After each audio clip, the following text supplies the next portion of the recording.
Assalamualaikum warahmatullahi wabarakatuh. Waalaikumsalam warahmatullahi wabarakatuh. Sebelum khatib mimbar, bagi bapak-bapak dan rekan-rekan semua yang masih di dalam perjalanan atau di rumah, untuk disegerakan datang ke masjid dan langsung masuk ke dalam masjid, karena di dalam masjid depan kita masih banyak yang kosong.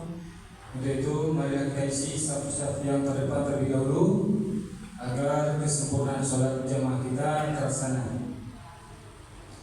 Alhamdulillahirabbil alamin. Wassalatu wassalamu ala asrofil anbiya'i wal mursalin wa ala alihi washabbihi ajma'in.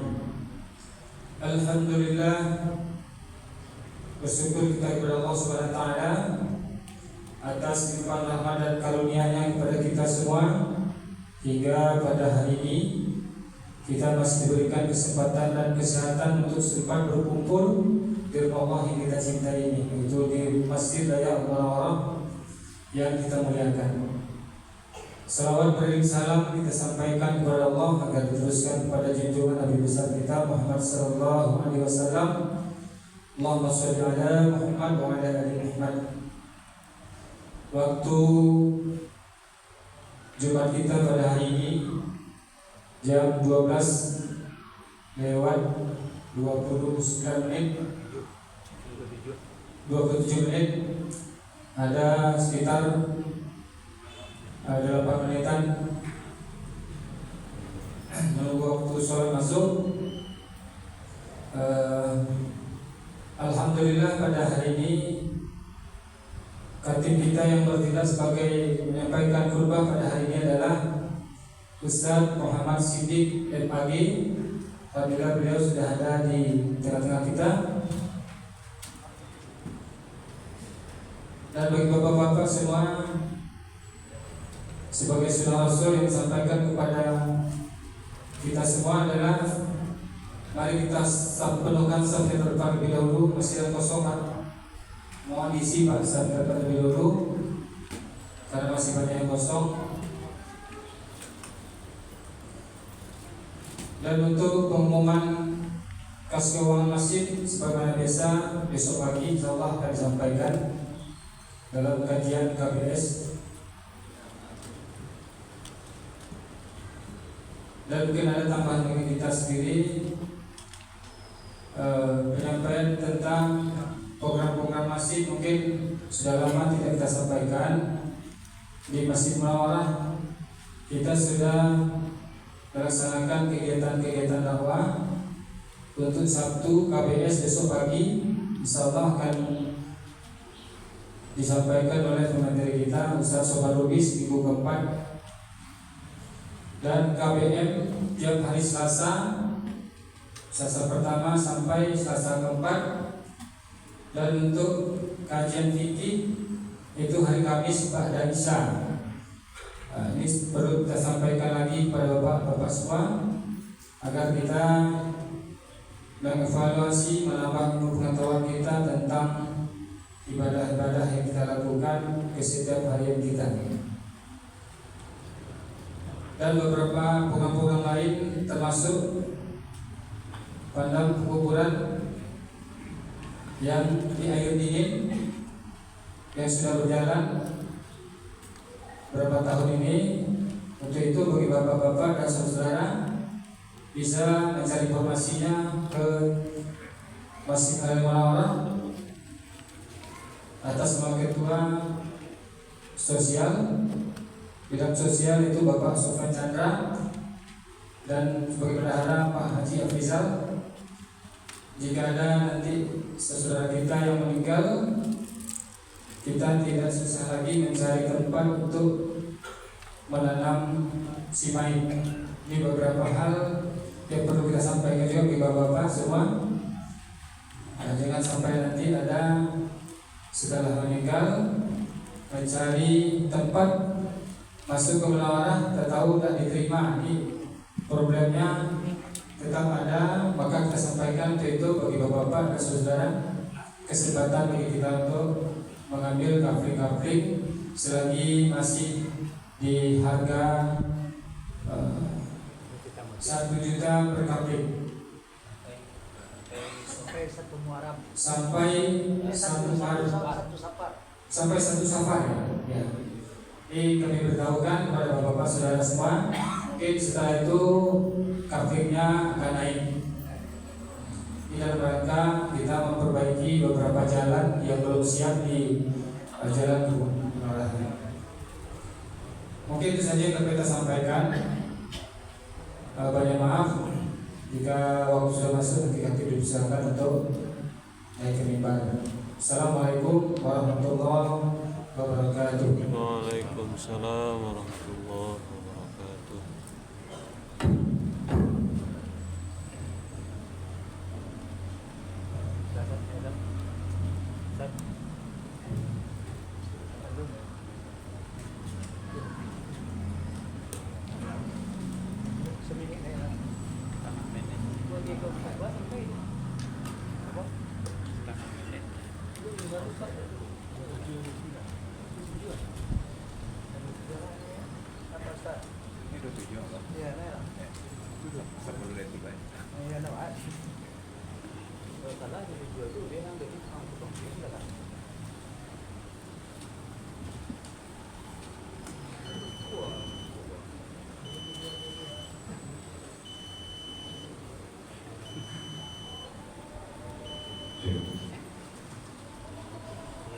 Sebelum kita mulai, alangkah baiknya kita tanamkan dulu sosok yang masih kosong di depan.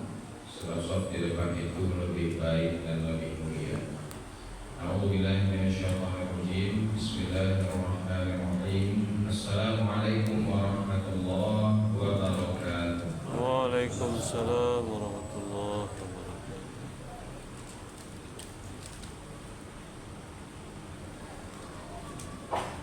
Allahu Akbar. Allahu Akbar. Allahu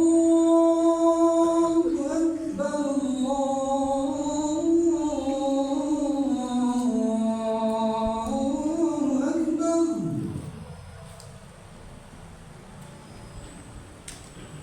Asyhadu an la ilaha illallah.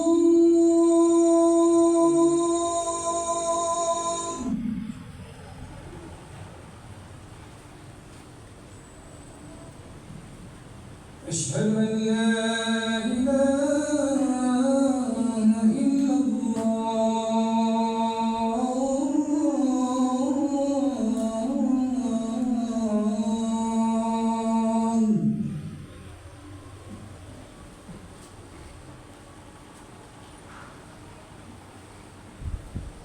أشهد أن محمدا رسول الله.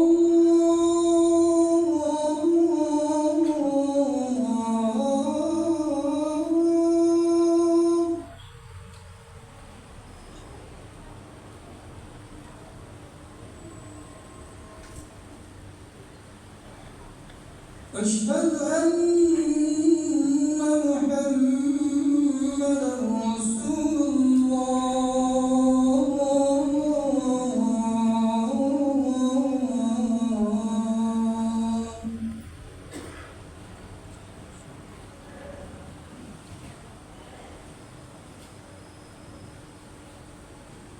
حي على الصلاة.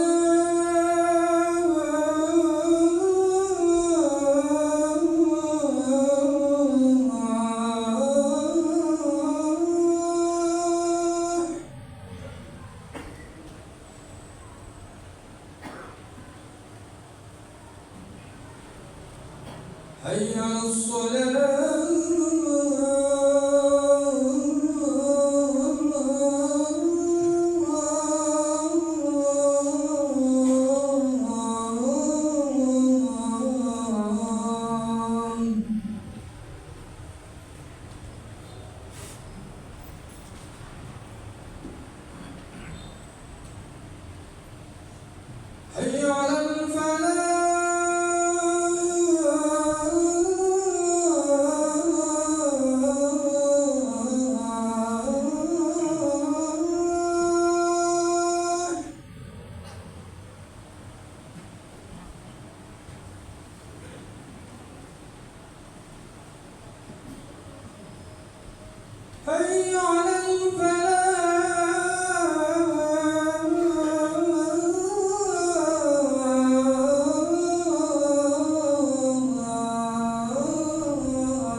إن الحمد لله نحمده ونستعينه ونستغفره ونعوذ بالله من شرور أنفسنا ومن سيئات أعمالنا من يهده الله فلا مضل له ومن يضلل فلا هادي له وأشهد أن لا إله إلا الله وحده لا شريك له وأشهد أن محمدا عبده ورسوله صلى الله عليه وسلم لا نبي بعده اللهم صل وسلم وبارك على محمد وعلى آله وأصحابه أجمعين ومن تبعه بإحسان إلى يوم الدين أما بعد فيا أيها الحاضرون إني أوصيكم ونفسي بتقوى الله فقد فاز المتقون اتقوا الله حق تقاته ولا تموتن إلا وأنتم مسلمون فاسمعوا قال الله تعالى في كتابه الكريم أعوذ بالله السميع العليم من الشيطان الرجيم كلا بل ران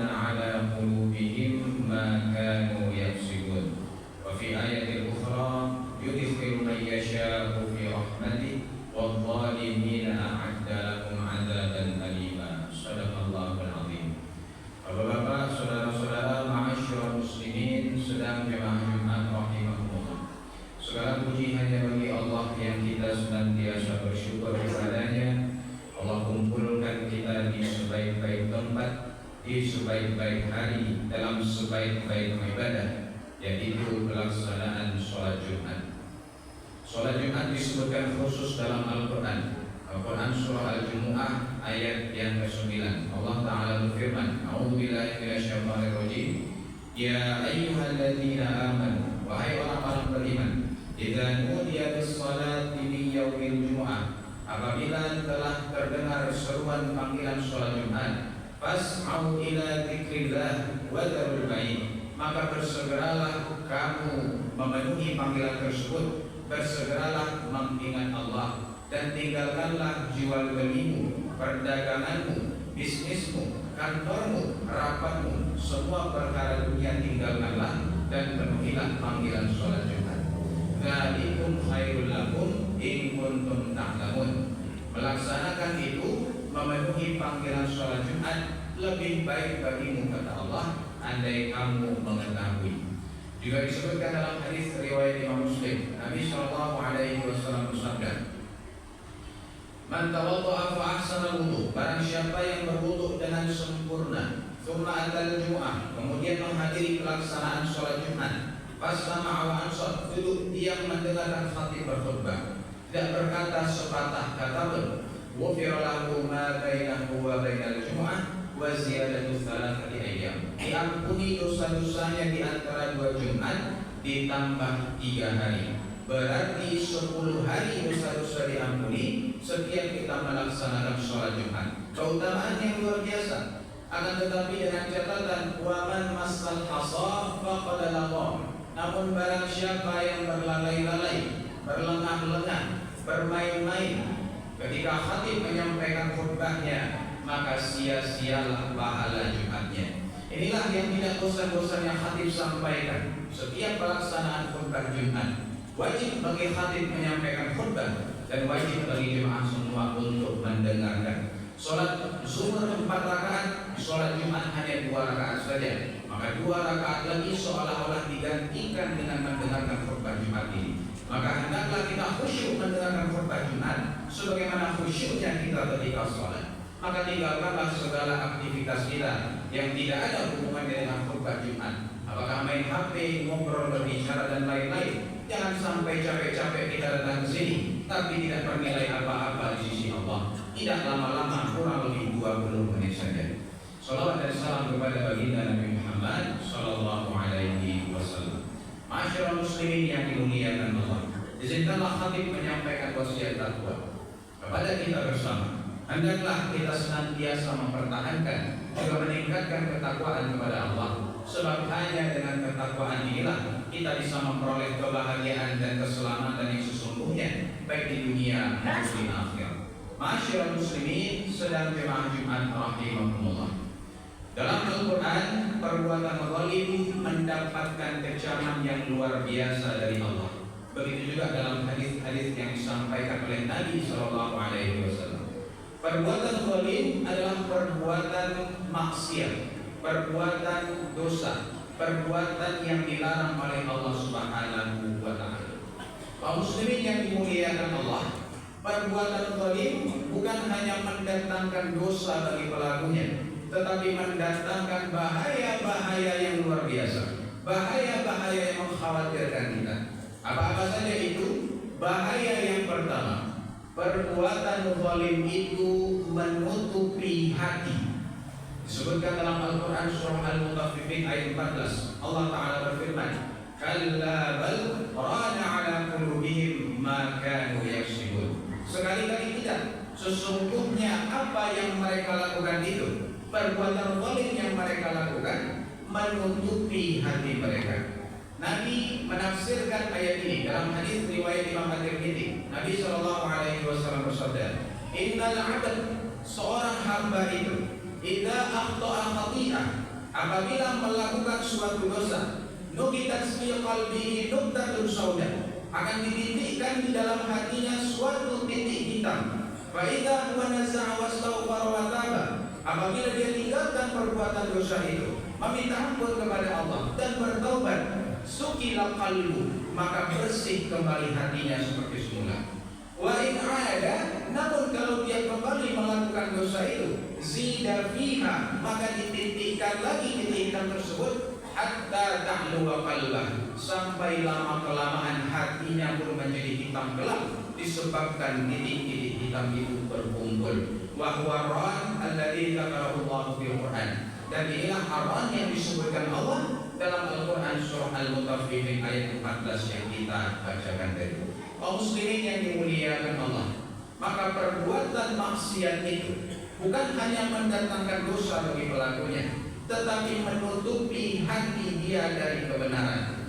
Karena setiap dia berbuat dosa, dititikkan titik hitam, dan apabila berkumpul semakin banyak, maka hati pun tertutup menjadi hitam kelam sehingga tidak bisa masuk kebenaran. Apabila sudah hitam kelam hati tadi, tidak tersentuh melihat kebenaran, tidak bergeming mendengar panggilan azan, dan tidak ada keinginan untuk melakukan kebaikan. Inilah kenapa Allah sampaikan dalam Al-Quran surah As-Saff ayat 7, wallahu la yahdil qaumadz zalimin. Allah tidak memberi hidayah kepada orang-orang yang zalim. Bukan Allah yang enggan memberikan hidayah, tetapi orang zalim itu sudah menutupi hati dia dari kebenaran dengan perbuatan dosa yang dia lakukan. Kaum muslimin yang dimuliakan Allah, maka hati yang seharusnya menjadi pelita di tengah kegelapan, yang seharusnya menunjukkan kita jalan kebenaran, apabila sudah hitam kelam, hati ini justru akan menyesatkan orang tersebut. Ma'asyiral muslimin sedang jemaah Jumat yang dimuliakan Allah. Kemudian bahaya yang kedua, dosa jariyah. Disebutkan dalam hadis riwayat Imam Muslim, Nabi sallallahu alaihi wasallam bersabda, man sanna fil Islam sunnatan sayyi'ah, barang siapa yang memulai suatu kebiasaan buruk dalam Islam, kana alaihi wizruha wa wizru man amila biha min ba'di, baginya dosa atas perbuatan tersebut dan dosa-dosa orang yang mengikutinya melakukannya. Ya, biwairi an yanqusa min amalihi syai', tanpa dikurangi dosa-dosa orang yang menirunya itu sama sekali. Kaum muslimin yang dimuliakan Allah, ini yang sangat berbahaya. Orang ini tidak berniat untuk menyuruh orang lain berbuat dosa, dan dia juga tidak berniat untuk memotivasi orang lain berbuat dosa, tapi dia kerjakan dosanya di depan orang sehingga orang pun menirunya. Maka setiap orang yang meniru dia melakukan perbuatan tersebut mengalir dosa kepada dia tanpa dikurangi dosa-dosa orang-orang itu sama sekali. Inilah kenapa Nabi sampaikan dalam hadis riwayat Imam Bukhari Muslim, la tuqtalu nafsun zulman, tidaklah seseorang itu terbunuh secara zalim, illa kana ala ibni Adam al-awwal, kecuali anak Adam yang pertama kali melakukan pembunuhan, yaitu si Qabil, kiflum min damiha, mendapatkan dosa atas pembunuhan tersebut, sebab dialah yang pertama kali mempelopori terjadinya pembunuhan. Kita sama-sama tahu Qabil membunuh Habil disebabkan rasa iri dan dengki yang bercokol dalam hatinya. maka setiap orang yang membunuh di muka bumi ini mengalir dosa kepada si Qabil, sebab dialah yang mempelopori peristiwa pembunuhan. Nauzubillah min dzalik. Kaum muslimin yang dimuliakan Allah, kita ambil satu ilustrasi. Ada sebuah sungai yang bersih. Tiba-tiba datang seseorang membuang sampah sembarangan di situ. Orang-orang pun melihat. Karena melihat orang tadi buang sampah di sungai, orang-orang pun ikut buang sampah di sungai itu. Akhirnya sungai yang awalnya bersih, indah, gara-gara orang buang sampah di situ menjadi penuh dengan sampah, menjadi kotor dan busuk. Lama-kelamaan sampah semakin menumpuk, turun hujan, terjadi banjir. Gara-gara bandar tersumbat sehingga air pun naik. Ketika air naik, maka terjadi banjir, rumah-rumah tergenang. Tetapi bukan itu yang paling menyedihkan. Siapakah yang paling dirugikan dalam peristiwa ini? Orang yang pertama kali membuang sampah sembarangan di sungai itu. Dia mendapatkan setidaknya 3 dosa. Yang pertama, dosa buang sampah sembarangan. Yang kedua, dosa orang-orang yang ikut buang sampah sembarangan karena dia. Dan yang ketiga, dosa setiap orang yang dirugikan oleh banjir tersebut, mengalir dosanya kepada orang yang pertama kali melakukannya. Nauzubillah min dzalik. Ma'asyiral muslimin sedang dima'asyirat rahimakumullah. Kemudian bahaya yang ketiga, kesempitan hidup. Disebutkan dalam Al-Quran surah Thaha ayat 124. Allah Ta'ala berfirman, A'udzubillahi minasyaitonir rajim. Wa man a'rada 'an dzikri fa inna lahu ma'isyatan dhanka.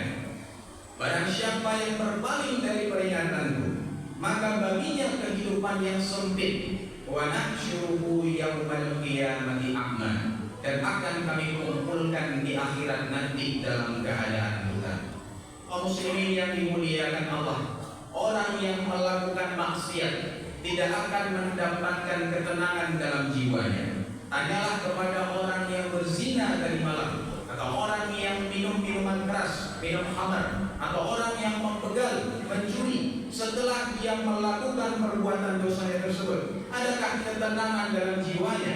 Tidak, justru akan timbul rasa resah, gelisah, yang kalut, yang apabila semakin lama seperti itu akan menghancurkan dirinya. Sebab ketenangan itu tidak Allah letakkan dalam kemaksiatan. Ketenangan itu Allah letakkan dalam iman dan takwa, sesuai dengan yang Allah sampaikan dalam Al-Quran surah Al-Fatih ayat yang ketiga. Allah berfirman, "Walladzi anzala as-sakinata fil qulubil mu'minin." Allah itulah yang menurunkan ketenangan ke dalam hati orang-orang beriman. Ketenangan itu datang dari Allah dan dia datang dari sesuatu yang suci. Maka disinilah tempat ketenangan, di masjid, di majelis-majelis taklim, di majelis ilmu, majelis zikir, majelis Quran. Maka orang yang melakukan hal tersebut akan mendapatkan ketenangan dalam hidupnya. Sedangkan orang-orang yang gemar bermaksiat, hatinya akan selalu dalam kalut, resah, gelisah, khawatir yang tiada henti sampai dia menemukan jalan kebenaran. Wa nahsyuruhu yaumal qiyamati a'ma. Dan nanti di akhirat akan kami kumpulkan mereka dalam keadaan buta. Kaum muslimin yang dimuliakan Allah, sedangkan mata kita terbuka saja, belum tentu kita menemukan jalan menuju surga. Apalagi kalau buta mata nanti pada hari kiamat. Maka orang tersebut akan meraba-raba mencari jalan, akhirnya terperosok ke dalam neraka dan menderita di dalamnya selama-lamanya. Nauzubillah min dzalik. Masyaallah muslimin sedang jemaah-jemaah yang dimuliakan Allah. Kemudian bahaya yang keempat, yang terakhir dalam pembahasan kita ini, bahaya perbuatan zalim itu bangkrut pada hari kiamat. Dalam hadis riwayat Imam Muslim, Nabi Shallallahu Alaihi Wasallam bersabda, "Atadruna man muflis?" Wahai para sahabat, tahukah kalian siapakah orang-orang yang bangkrut itu? Para sahabat pun menjawab, "Al-muflisu fina man la dirham lahu wa la mata'." Ya Rasulullah, menurut kami orang yang bangkrut itu orang yang tidak punya uang dan tidak punya aset, tidak punya harta benda. Maka Nabi menjawab, "Al-muflisu min ummati." Orang-orang yang bangkrut dari kalangan umatku itu man ya'ti yaumil qiyamah, orang-orang yang nanti datang pada hari kiamat, bi sholatin wa shiyamin wa zakatin. membawa pahala sholatnya, pahala puasanya, dan pahala zakatnya. Wa ya'ti wa qad syatama hadza. Akan tetapi dia datang dalam keadaan pernah mencaci seseorang. Wa qadhafa hadza, pernah menuduh seseorang. Wa akala mala hadza, pernah memakan harta seseorang secara zalim. Wa safaka dama hadza, pernah menumpahkan darah seseorang, membunuh. Wa daraba hadza, dan pernah memukul seseorang. Fayuqta hadhihi min hasanati wa hadhihi min sanati. Maka pahala yang dia miliki itu diberikan kepada orang-orang yang pernah dia zalimi tersebut. Fa in faniyat hasanatu qabla an yuqda alaih, apabila sudah habis pahala-pahalanya dibagi-bagikan tetapi kesalahannya belum tertebus, maka ukhidha min khatayahum, maka diambillah dosa-dosa orang yang pernah dia zalimi, fatulihat alaih, ditimpakan kepadanya, tsumma tuliha finar, lalu dicampakkan dia ke dalam api neraka. Kaum muslimin yang dimuliakan Allah, inilah hal yang sangat menakutkan kita. Perbuatan zalim yang dilakukan ternyata menjadikan pahala-pahala ditransfer ke orang yang pernah zalimi. Maka tanyakanlah kepada diri kita, adakah orang yang pernah kita rugikan? Jangan sampai nanti di akhirat, naudzubillah min dzalik, mata terbelalak, kita pede dengan amal ibadah yang kita lakukan. Ternyata amal ibadah kita habis terkuras oleh perbuatan zalim yang kita lakukan, sehingga jadilah orang yang bangkrut pada hari kiamat. Fa'tabiru ya ulil absar la'allakum turhamun.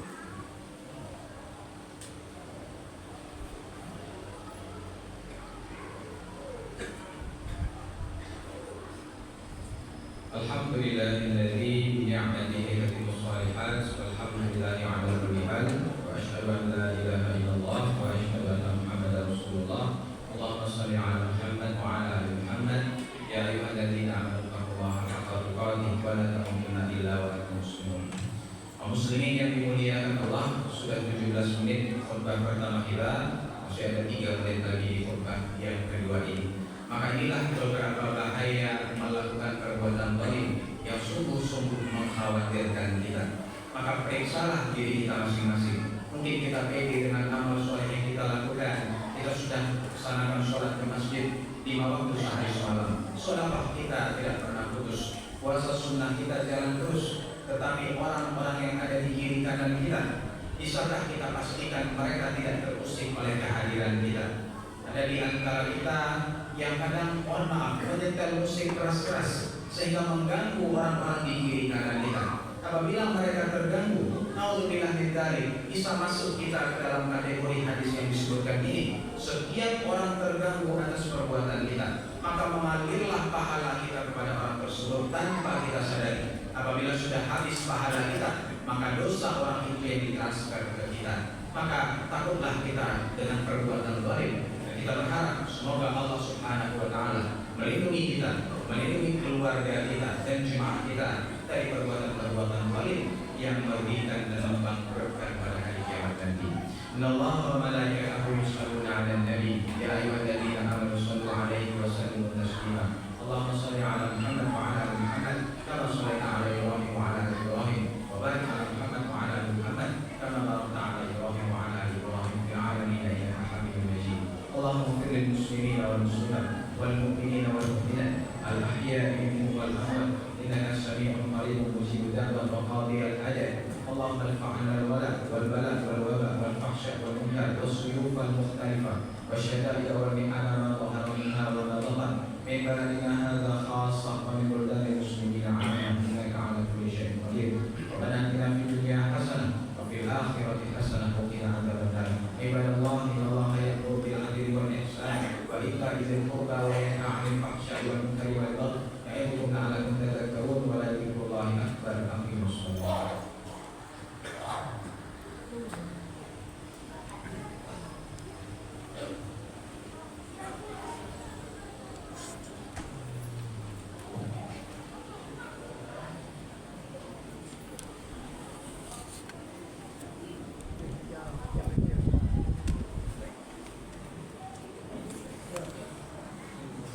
Allahu Akbar, Allahu أشهد أن لا إله إلا الله أشهد أن محمدا رسول الله حي على الصلاة حي على الفلاح قد قامت الصلاة قد قامت الصلاة الله أكبر الله أكبر لا إله إلا الله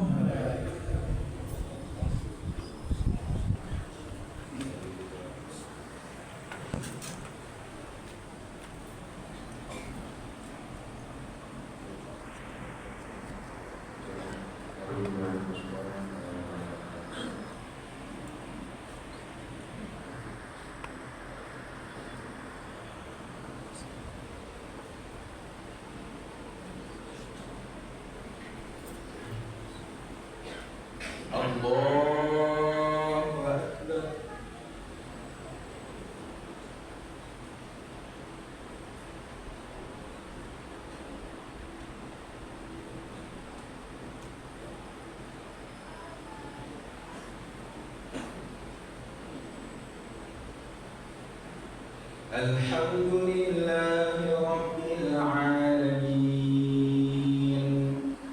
الرحمن الرحيم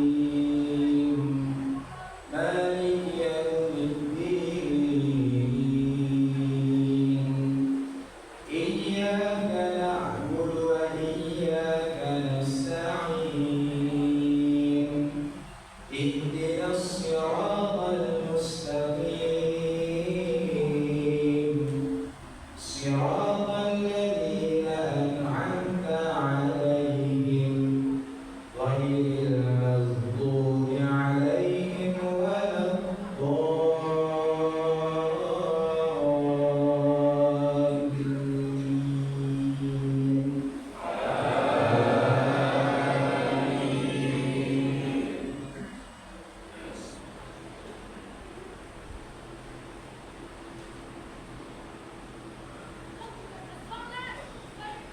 إن أصحاب الجنة اليوم في شغل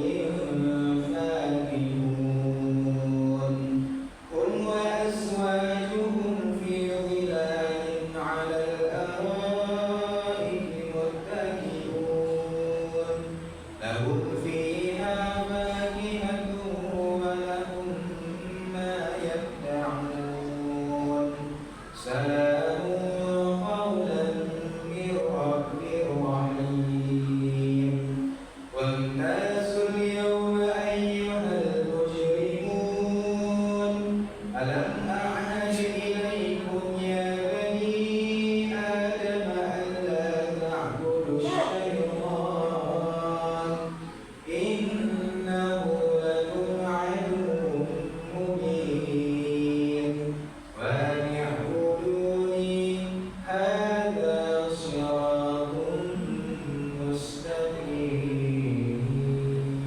مستقيم الله أكبر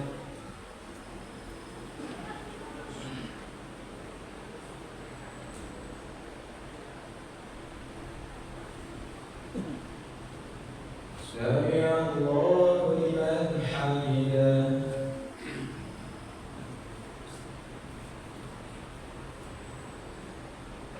الله أكبر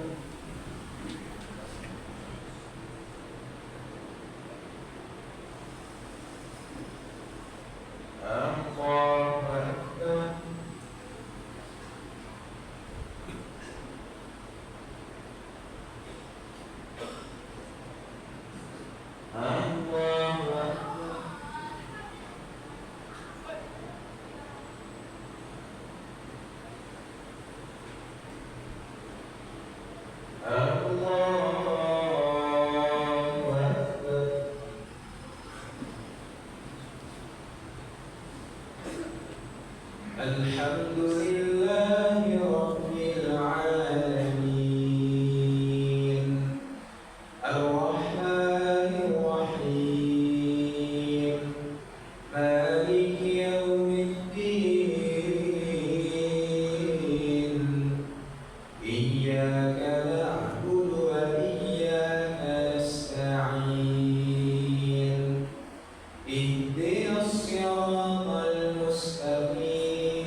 سمع الله لمن حمده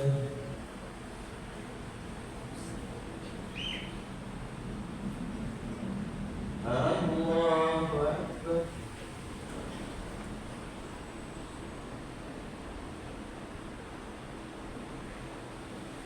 الله أكبر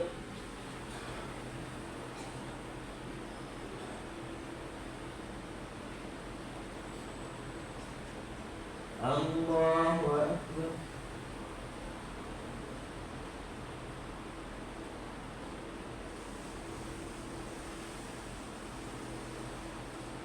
الله أكبر